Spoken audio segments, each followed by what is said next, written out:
The U.S. Constitution clearly delineates the power of the federal government and reserves all other powers to the states or to the people, according to the 10th Amendment. States need strong, competent, and assertive governments that are willing to defend their rights and their powers, and this includes resisting federal overreach and actively governing in areas where they have jurisdiction. States can collaborate to form compacts or agreements that address regional issues, reducing the need for federal intervention and reinforcing their collective power. The federal government should operate strictly within its enumerated powers, which are limited to specific functions like defense, interstate commerce, and foreign relations. Federal power should not extend into areas traditionally managed by the states, such as education, local law enforcement, and land use. And whenever possible, the federal government should devolve powers back and responsibilities back to the states and to the people. This allows for more localized and responsive governance. Citizens need to be educated about the importance of federalism and the roles of the state and federal governments. A well-informed electorate can hold both state and federal officials accountable for overstepping their bounds. Encouraging citizens to participate in state and local government can strengthen state power. And when people are engaged at the local level, they are more likely to support state sovereignty and resist unnecessary federal intervention. New Hampshire State Representative Emily Phillips is one such champion of federalism, state governance, and of individual liberty. She is currently running for state senate, and she is the topic of conversation in many liberty circles around the nation. Representative Phillips, thank you so much for joining us. I'm great. Thank you for having me. Now, Representative Phillips, there may be some people who don't know about you or why you're involved or why the Liberty Circle speaks so highly of you. Can you please tell us about yourself and why you're involved in New Hampshire politics? Well, I'm a mom of three. I live in rural New Hampshire. I married a guy from Maine. I'm originally from Massachusetts, and I decided to volunteer and run for school board in my local town. So I found myself in 2019 winning a school board seat, and then I realized how nonpartisan that position became once the COVID pandemic happened, and I was the only person with common sense talking about maybe we shouldn't be masking these kids and maybe we should keep schools open. So it became very political very quickly. And I was fighting to, protect parental rights and individual choice all along the way. And then before I knew it, as the pandemic wore on, I kind of saw that a lot of our politicians were, they lacked a backbone and they lacked free thought. And so one of our state representatives at the time had come to a school board meeting, and I had asked him to come so we could change our policy to allow children, to not wear masks, for example. And he showed up with a mask and he talked about the masks don't work and I've been vaccinated and boosted and it doesn't work, but I do it for other people. And I said, this guy is not a good example of the live free and die motto. So I got notified about an hour before the cutoff to sign up to run for state rep in 2022 that he was running unopposed. So I said, well, I'll challenge him. How hard could it be? So I went on to knock all the doors in my town. Probably about 1,000 households I reached, and I got the most votes, and I won that state rep race because people were really fed up of having people represent them that aren't principled and don't have backbones. So I've been a state rep for the last 2 years, and I've learned a lot about our government here. And we had a very thin majority in the House. Republicans were up, I want to say, like 5 or 6 seats at the most. And we would pass this conservative legislation focused on liberty and individual rights. And then they would go over to the other side of the wall, which is our state Senate. And they would get, these bills would get watered down or put to sleep via interim study. And they basically, our conservative Senate killed our bills. And I said, what is going on? And then it was explained to me that the Senate is beholden to lobbyists and special interests, and they do whatever the lobbyists pay them to do. And they're also covering for our governor. So I said, this is absurd. We should be primarying these senators. Well, come to find out, it's a big old industry in itself. And it's hard to take on a senator because there's so much money involved. So I'm probably getting ahead of myself, but long story short, I've learned a lot in the past 2 years, and people are encouraging me to keep going because they want more transparency, accountability, and truth in our government. And we need to remind our Senate that we work for the people, not the lobbyists. Now, Representative, the federal government often uses funding to influence state policies and even sometimes infringes on state sovereignty. Limiting the use of conditional federal grants and ensuring that states have adequate fiscal autonomy can help maintain balance. During the COVID nightmare, New Hampshire received close to $3 billion from the federal government that was earmarked for education. What are your concerns with the New Hampshire public education system, and what is your legislative plan? Let me just say that all federal funding is not free. There are always strings attached. So I remember reading through some of these things when I was on the school board, and they expected us to follow CDC policy and a bunch other to accept this funding. So I support public school. I support universal school choice, which is what you were talking about. And in New Hampshire, we have an educational freedom account program that a lot of people are taking advantage of, especially since COVID. And I think that parents ultimately have the right to direct their children's education and be completely involved and aware of what's going on. And your parental rights do not end at the entrance of your public school. So there's a big fight here just to say who's in charge once they get in there. But I think in general, money is mishandled in public school systems, and no amount of money will fix the problem. The system as a whole has disappointed us, and no matter how much more money we give to public schools, we are not getting good results. And that's true in New Hampshire, and I think nationwide. And I think it's a problem that children, an entire generation has been sacrificed during the COVID pandemic, for example, and we are just moving the goalposts at this point and acting like it's okay because everyone is behind, and it's not. And some parents want alternatives, and we have great homeschooling community here in New Hampshire, or we have this alternative pathway through educational freedom accounts where they can take their tax portion that the state pays, and they can use that for educational supplies or different providers for curriculum, or they can enroll in private schools if they wish. But ideally, I'd like a kid to be able to go to any school of record and not necessarily assigned by zip code.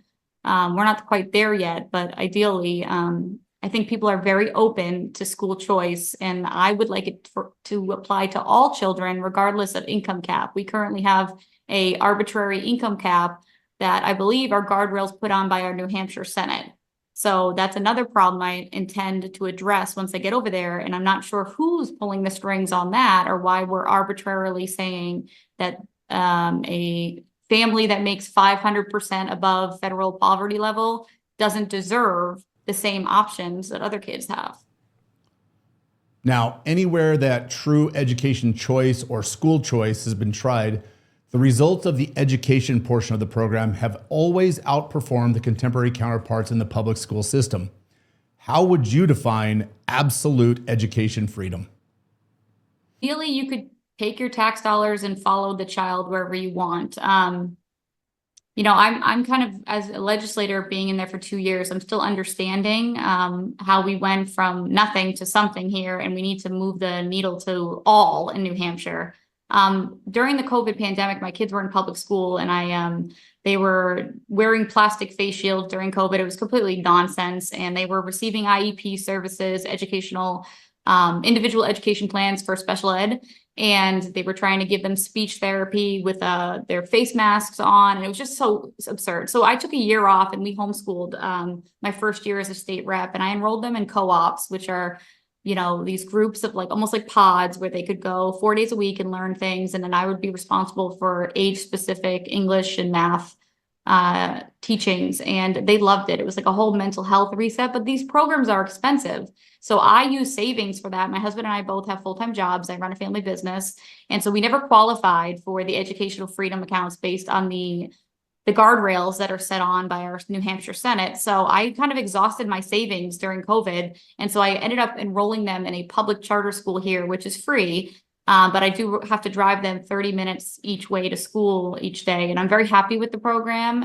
It's a STEM-based school. So I would just like parents to be able to choose what is the best educational fit for their child, and takes their tax dollars and use that wherever they see fit. And I think privatizing things makes us spend money more responsibly. The government misspends and misappropriates funds all the time. And I feel like a lot of the money that was used in the CARES Act, for example, got stuck up in curriculum, fancy programs, administration, and never really got down to teaching the kids or providing services for all kids in general who have all been emotionally stunted if not socially, these past 4 years. So. Now, Representative Phillips, you can't talk about education reform or education policy at this level without also talking about tax strategy or tax philosophy and deciding where the money for education should come from. You can't have one without the other because most state constitutions do require public education of some sort, which has to be funded by some source of money. And we all know that the government makes no money and they produce nothing, and they only create headaches and bureaucracy. So they have to take it from somewhere. Your education platform and your desire to reform education has to go hand in hand with a bold tax strategy and a curtailment of government spending. In your campaign, you've prominently featured your focus on lowering spending and reducing taxes. Some of your notable positions on tax policy have included advocating for lowering the business taxes and supporting measures that aim to create a more favorable economic environment for businesses in New Hampshire. You've talked about speeding up the gradual elimination of the interest and dividends tax, and I love that idea. You've also mentioned individual education accounts, and I give you an A+ for that because it is a universally wonderful and accepted idea. But what do you plan on doing in the Senate to improve the tax and spend structure as it deals with education specifically in New Hampshire? There's a lot of different ways we can offset the spending for education. So we've explored marijuana legalization in New Hampshire. There was a recent bill that nearly passed and got kind of mucked up in the Senate and became this crony model of licenses and extreme taxation, with the idea that it's going to offset property taxes for homeowners and offset the school spending. I'm not sure if we're quite there yet. Maybe next year we can have a model where a free market is agreed upon and a tax rate is set for the sale of cannabis. I believe that is a plant that people should have access to. And if we want to have a free market approach, we can tax that and use that to offset the property tax burden on our homeowners, honestly. The biggest thing I plan to do in the Senate is to roll call as many votes as possible to get our senators on record. We really don't know what the Senate does. There's a whole lot of voice votes going on, which people don't really understand if you're not intimately involved in parliamentary procedures, but they are voting and not recording it. So you can't look up what your senator, you think your senator is a Republican and that's good enough. And then you realize he's making deals, he or she, and they're not passing conservative legislation to reduce tax burden on New Hampshire citizens. So I don't have like this grand scheme of an expertise on a lot of different issues, but I'm telling you that transparency and accountability in our government is our number one concern here. New Hampshire is doing very well tax rate wise. We are, I want to say, number one or number two in the country for a lot of different reasons, but our interest and dividends tax is phasing out. People are very excited about that. I run a family business. We're a 4th generation packaging company. And we are in New Hampshire for a reason. We originated in Massachusetts, just south of us, and it was unaffordable. Like even just having employees living in New Hampshire and not having to have an income tax is beneficial to businesses locating here. Now we just need to work on housing because we have huge housing concerns in New Hampshire. We're in a crisis like many others, so we need to make sure we're expanding builders' abilities to build housing of all kinds. So for those that may not understand the interest and dividend tax, it's not common and every state doesn't have an interest and dividend tax. Correct?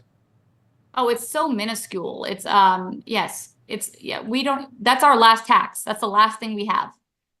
So technically we're tax free once it phases out. Yeah, I know that there is a big push to make New Hampshire a tax-free state. The Americans for Tax Reform have said that eliminating the I&D tax would make it one of the most attractive states in the nation for business. Now, you talk about the voice votes in the Senate and how important that is. You know, I think that your best tool going in as a freshman senator is to bring a flashlight. It would be used to shine in all of the deep, dark corners and expose every vote to the bright, white, disinfecting light. Because we can't organize as activists, as involved citizens, as concerned members of the community against anybody if we don't know exactly how they voted. It just becomes a personality conflict unless you have the receipts. So I applaud you for that effort and recognition. Roll call votes are powerful because it requires that a vote be recorded with a single name. And then the public record reflects exactly how each legislator votes. And once we know who the bad guys are, we can organize against them and we can remove them in very short order. It's so important, the transparency. And it's like the average voter does not understand that could possibly not be happening. All right, now I want to pivot and talk about the issue that's of most importance to me and my organization, and that is a project that we've been working on, state-based legislation called Defend the Guard. See, the use of the New Hampshire National Guard or any state's National Guard in undeclared wars outside of the United States raises important legal and constitutional considerations. First among those is state readiness. Frequent deployments of the National Guard can impact a state's ability to respond to domestic emergencies such as natural disasters. Second, the consent of the people and oversight from our representatives. The issue of whether the National Guard should be used in undeclared wars touches on the broader debate over the extent of the executive power and the need for congressional oversight and authorization of military actions. Third, state sovereignty. Some argue that deploying the National Guard in undeclared wars undermines state sovereignty and the original intent of the militia system, which was to provide for the defense of the state and for its citizens. Fourth consideration, national security. Others argue that in an interconnected world, threats to national security can arise any place at any time, and the National Guard is a crucial component of the country's defense strategy. While the deployment of the New Hampshire National Guard in undeclared wars outside of the United States has become a foreign policy easy button, it remains a contentious issue. Balancing the need for the national security and the principles of state sovereignty, congressional oversight, and the proper use of military forces is an ongoing challenge in U.S. governance. Ultimately, the question, though, involves weighing the legal, ethical, and practical implications of such deployments. Representative Phillips, what do you believe is the proper balance of state and federal authority regarding the New Hampshire National Guard's participation in overseas wars of choice, peacekeeping operations, and occupation missions? I supported the Defend the Guard legislation pretty much from day one. I wasn't allowed to be a co-sponsor because I'm not a veteran, which is fine. We had a great team of people here in New Hampshire, including Representative Tom Mannion, helped spearheading that. So I left it alone on the hearing side when it was through the House, and there was a great turnout, and we passed it through the House that day. It was wonderful. And then I came to the Senate hearing because I have a unique point of view for Defend the Guard. During COVID, I owned a business and I had an employee, a wonderful woman with 2 young children who was a National Guardsman. And she was activated with like 2 days notice to go stand in a parking lot for 5 months and vaccinate people. So this was a hardship. She tried to get out of it because she was divorced and she had I think a 1-year-old and a 3-year-old, and they would have to get daycare at 6 o'clock in the morning until 6 o'clock at night. Like, it was impossible to fill this during a COVID pandemic. And it was a huge hardship for my business. She was the only person doing the job. I was also pregnant. So it was just like a hot mess. And I tried to appeal to get her assigned otherwise to an office or something. So I paid her salary, and she worked activated every day. I think she worked 6 days a week.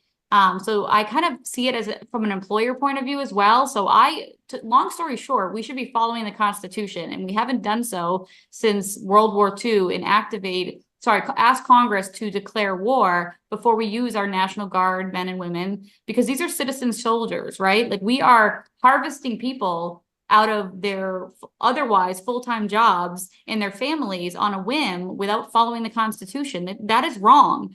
My brother is a Marine. My grandfather also served. I feel like the least we can do is follow the Constitution. And what irked me the most at our Senate hearing in New Hampshire, I went and testified. I gave the same story.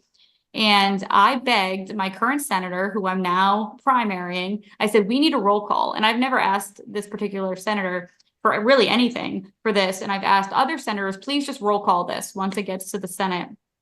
And there were a lot of games played, and people who couldn't get, one senator said he might be able to call a roll call, but he wouldn't get the second. So the current rules in our Senate is that they need 2 people to roll call. So they need a first and a second. Well, the hearing came and went, and then it went to the full Senate for a vote, and he didn't even utter the words roll call to let the silence sit and let those those people sit in their silence and not second him, because that's all we wanted. We knew that it probably wouldn't pass because we had, 10 Democrats at least against us. But they couldn't even give us the dignity of a roll call to record their votes. So shame on them. And that was pretty much the catalyst reason why I decided to run, because if they're too cowardice to vote in the light and show us what their opinion is, then they need to go. If you don't have a backbone, get out of politics. So I don't think it's much to ask when there's a bunch of veterans begging for them to roll call the vote so we can use that for when we bring it back next year on who to discuss it with. I mean, I think it should have passed. I think it's reasonable legislation. Most common people I talk to about it are like, of course we should declare war. And like, well, they don't, because they don't have to, and there's no consequences.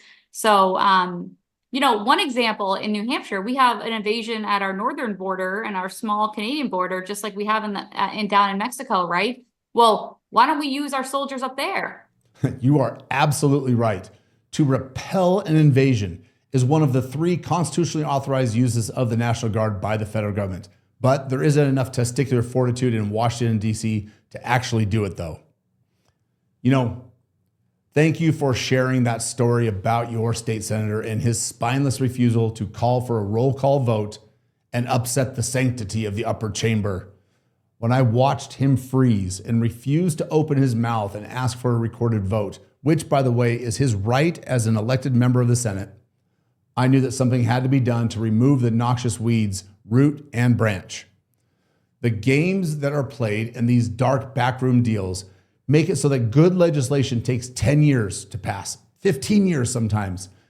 Taking the drastic action of leaving your own new House seat and moving to the Senate and running against your own senator because you couldn't get him to do something as simple as a roll call vote is bold. And it shows the kind of mettle that we need our bill champions to have.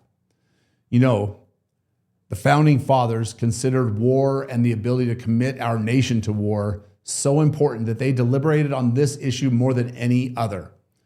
The ability to change the state of our nation from peace to war had to rest with Congress alone so that the people would ultimately give their informed consent through their representatives before committing our children and our treasure to fight and possibly die. Representative Phillips, I am grateful for your support and advocacy for Defend the Guard. I believe it is the most substantial legislation in our country today, and with champions like you, we have a real opportunity to rescue our republic. The good thing about me is that I won Legislator of the Year 2 weeks ago for Liberty, and my opponent has a C+. So, I mean, like the proof is in the pudding because we roll call, and you can see that I'm the best conservative and that I've got a lot of momentum behind me. Generally, a lot of voters are loving my message and they just want change and they want accountability. When people realize that they are being lied to, you've lost their vote. And that's all the opponent is doing is spreading misinformation, and they just don't have courage and they're scared of me because I'm going to make every senator there in 2 years from now accountable because I'm going to roll call their votes. And that's why they don't want me to win, because they don't want to be transparent. And that's shame on them. Shame on us for not getting someone out quicker than we have. But we need to change the Senate, and we work for the people. The end. No, I am certain that the voters are loving your message, and you are correct. You do work for the people, but more importantly, you are voting with the authority that the people temporarily gave to you, and that authority is limited and it is well defined. Representative, as we wrap this up, please take a minute and give us your 1-minute campaign stump speech and tell the people where they can find you. We'd like to be able to share this during our voter education efforts. Well, in New Hampshire, we're currently a Republican-held legislature. We have a Republican House, we have a Republican Senate, Republican governor. But why aren't we winning more? I look at it as there's something wrong in the Senate. They are beholden to their next reelection, and they're doing what the lobbyists want. They're not working for the people. So my platform is to increase transparency and accountability in the state Senate by encouraging roll calls for all legislation that affect constitutional rights and liberty. I am for small limited government, and I want them out of our lives. I'm concerned about the executive powers that took over our life during COVID. And I'm a mom of 3 and I have a small business and I know what I'm fighting for. And the most important thing here is that everyone needs to be able to hold their elected officials accountable. And right now, we cannot do that of our senators. So if you're for truth, transparency, and accountability, vote for Emily Phillips. That is emily4nh.com. I'm on Twitter as Emily4nh and Facebook as Emily4nh. And, you know, if you want something done right, send in a mom. Hey, one last thing that I would be remiss if I didn't mention.